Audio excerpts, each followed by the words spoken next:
Yang nomor 2 itu kenapa di Indonesia nggak ada nama Bank Islam tapi adanya Bank Syariah. Nah, dulu itu Araji mau masuk di Indonesia, tapi kenapa nggak boleh? Nah, proyek-proyeknya ini kan ada proyek air bersih, proyek masjid, proyek ada beberapa macam proyek ya kan. Proyek salah satunya yang kemarin saya jalanin itu adalah mengeliminasi kampung babi. Artinya kampung itu disupport sama pihak kafir untuk piara babi dan babinya nanti dipanen sama mereka. Jadi riba itu semua ya.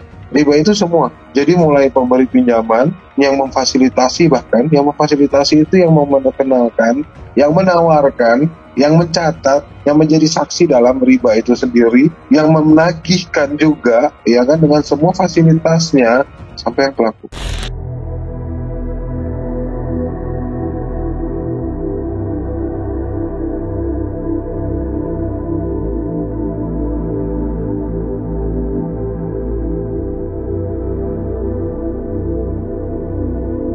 Assalamualaikum warahmatullahi wabarakatuh. Apakah anak-anak kita generasi akan datang nanti masih bisa baca Quran? Masih adakah yang bisa jadi imam? Tak ada jaminan. Bagaimana hebatnya Islam dulu di Spanyol, apa yang terjadi sekarang lalu menyakitkan untuk kita cerita.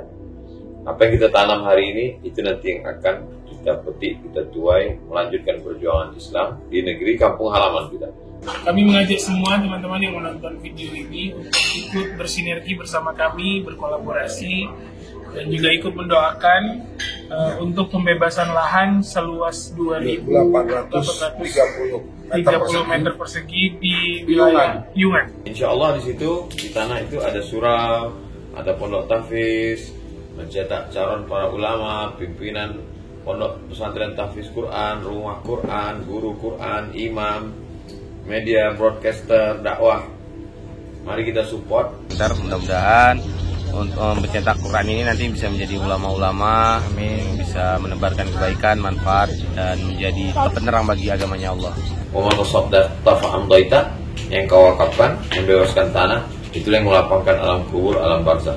Sukses selalu. Terima kasih. Assalamualaikum warahmatullahi wabarakatuh.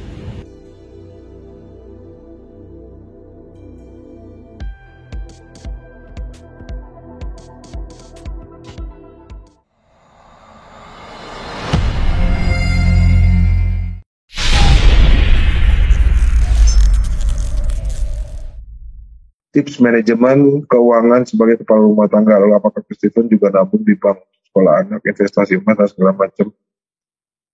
Pak Rido, emas ada.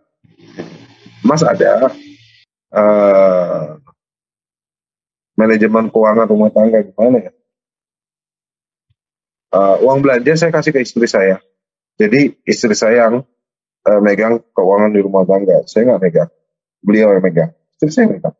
Dia ngatur buat anak-anak ini dan itu dan ini dan itu. Udah. Ya.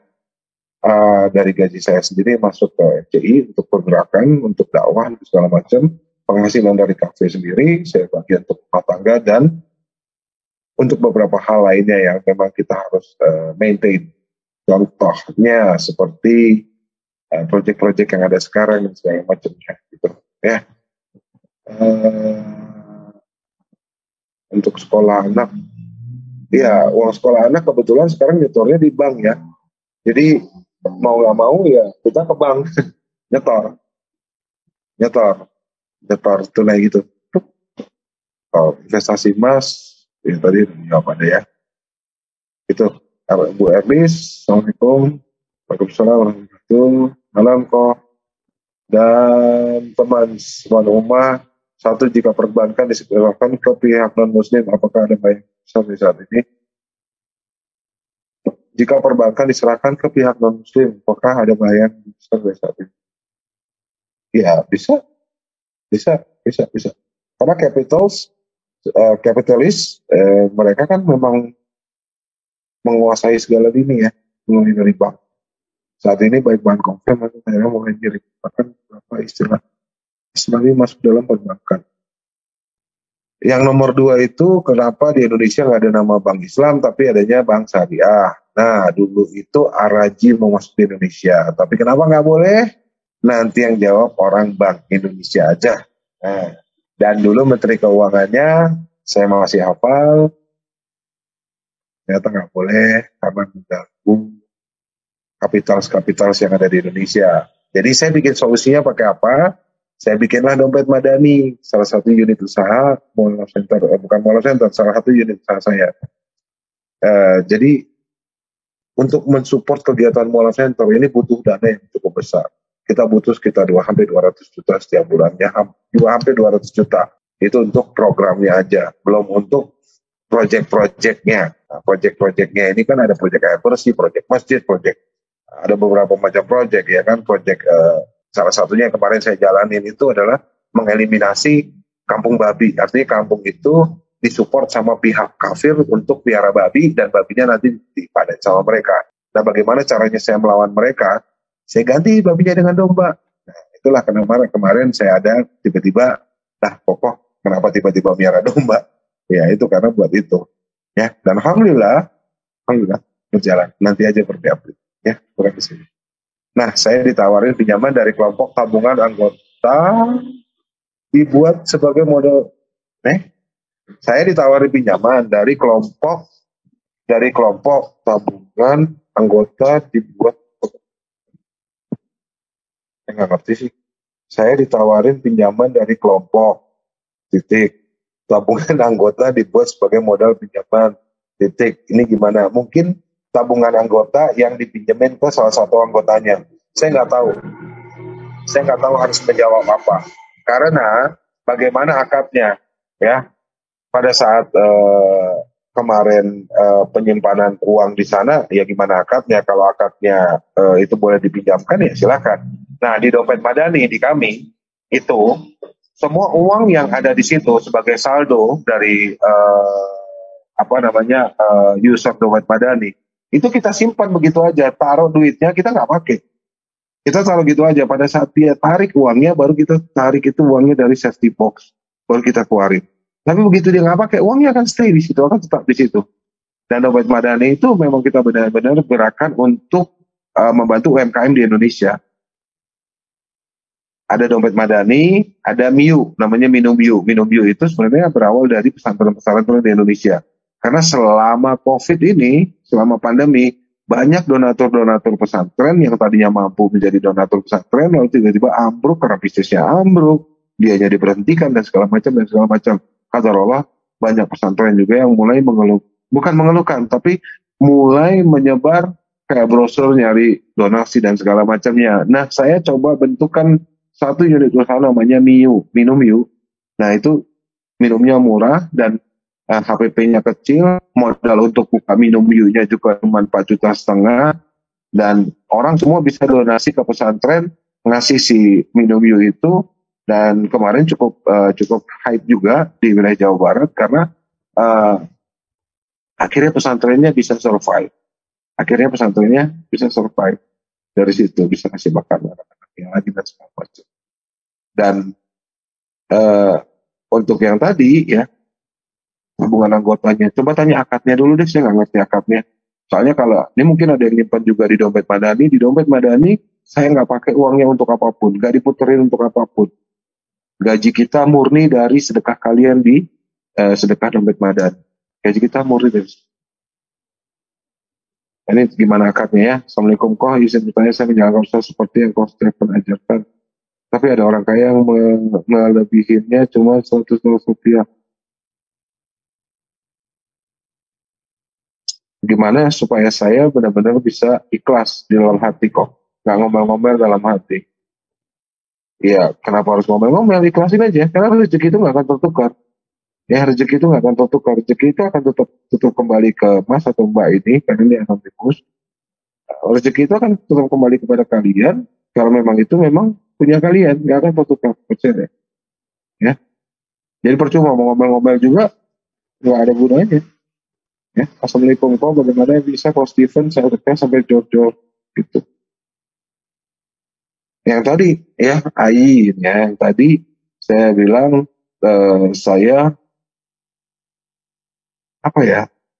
hanya mengembalikan semua yang Allah titipkan kepada saya dengan cara yang baik, itu aja.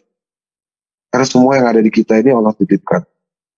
Suatu saat Allah akan ambil. Nah, yang namanya dititipkan Allah akan ambil dengan cara yang baik-baik kita kembalikan, atau dengan cara mungkin lebih sedikit dipaksa. Contohnya hilang, contohnya kena musibah, ya. Itu banyak caranya Allah untuk menarik harta yang dititipkan. Kenapa Allah tarik? Mungkin ya. Balik lagi ke Ibrahim ayat 7. Jika kau syukur, ikut tambah nikmatku kepadamu. Jika kau ingkari, maka ya imanku akan terasa pedih. Ya itu. Saya pelan nggak mau nyebutin agak kecil. Karena itu sakit ya. Ya sakit gitu. Pada saat antum minjemin barang ke orang, lalu nungguin barang itu balik. Nungguin ini jadi balik-balikin. Sampai antum datengin rumahnya. Itu punya saya, balikin dong. Balikin, pasti balikin, coba. Lihat ya. Contohnya, yang dipinjam jam tangan. Pasti balikin, kacanya retak. Baterainya habis. Pinnya satu keluar. Aduh, dekilnya minta ampun. Kira-kira besok kalau orang itu mau pinjam jam tangan, dikasih nggak? Itu ya. Jadi kurang lebih ini analogi yang sangat sederhana. Benar-benar paham saya. Tapi bandingkan jika nih ya. Saya pinjam jam tangannya seminggu dong. Iya. Baru 4 hari kita sudah selesai pakai jam tangannya. Kita balikin, kita cuci dulu, kita bersihin dulu, cek baterainya penuh enggak, ya kan? Kacanya kita kinclongin, kita semir, kita kilapin, kita balikin ke orangnya. Pak, ini jam tangannya, terima kasih. Loh, belum seminggu udah dipulangin? Iya, nggak apa-apa, saya sudah cukup menggunakannya. Dia lihat nanti, wah, mengkilat, ya kan? Kacanya bersih, baterainya, wah penuh. Besok-besok datang. Nah, saya mau pinjam jam, aku pakai aja langsung. Lihat ya, ini kurang lebih analogi sederhana ya. Itu seperti itu ya. Baik. Assalamualaikum. Apakah dosa orang yang riba akan diampuni ketika telah bertobat? Wallahu a'lam bishawab. Ya.